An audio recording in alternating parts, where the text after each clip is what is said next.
McKee, West Rucker, Go Vols 24/7 here inside of Thompson Bowling Arena at Food City Center in Knoxville, Tennessee, in the United States of America, where Tennessee just beat Wofford 82-61. And honestly, Wes, my biggest observation from the basketball game doesn't really have a ton to do with Tennessee. I don't feel like we really learned anything new about Tennessee. It's that Wofford basketball team is a really good mid-major, and Joe Lunardi put Tennessee as a 1 seed today.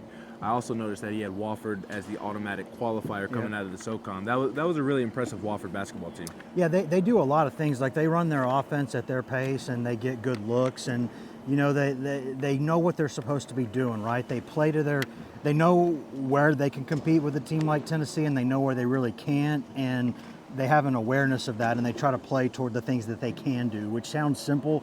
It's not always simple because you have instincts as a competitor to go out there and do certain things, but Wofford was really intelligent about where it pressed and when it didn't, and just the way that some toughness on the interior. The guard, who averages 19 a game, he's a nice player. I said the same thing as you, Ben, several times. I thought the first half was more about Wofford doing good things than Tennessee playing badly. Tennessee could have played better, but I thought it was more about Wofford playing well, and then nature kind of took its course down the stretch. Yeah, one way Tennessee could have played better in that first half is by rebounding the basketball better. Wofford got the best of Tennessee on the glass, especially in those first 10 minutes or so. And Wofford, not a ton of size, so not something that you'd like to see.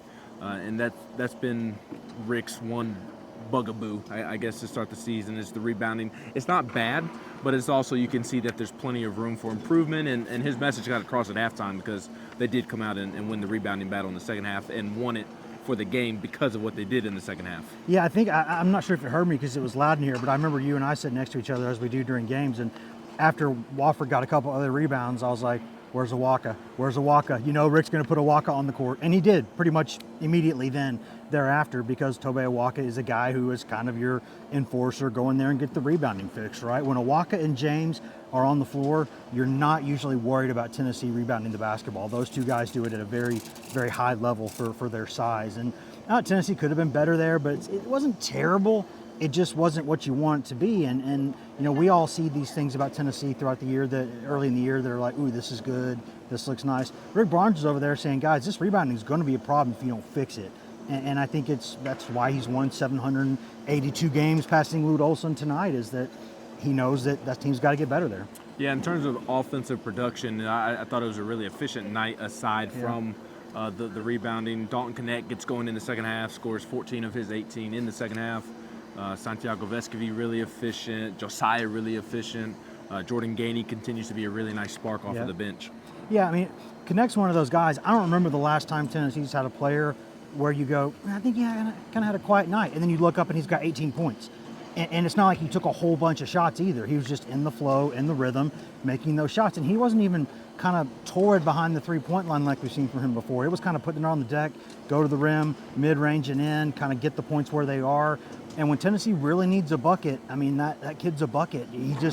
He is already at this point a professional offensively. He just is. Now, defensively, all around, some things he can improve. But he and Gainey, I just think you have to credit Barnes and his staff for knowing exactly where this team had to get better and addressing it.